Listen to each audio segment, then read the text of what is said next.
हे काके मजा दूरी भले जिंदगी बितावा, काके मजा दूरी भले जिंदगी बितावा।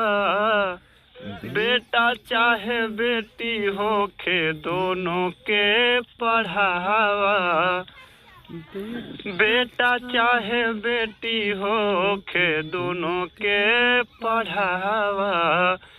काके मजा दूरी बाकी जिंदगी बितावा, बेटा चाहे बेटी होके दोनों के पढ़ावा।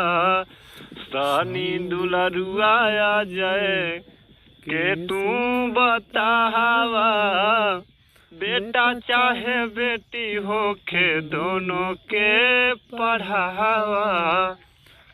काके मजा दूरी भले जिंदगी बितावा, काके मजा दूरी भले जिंदगी बितावा।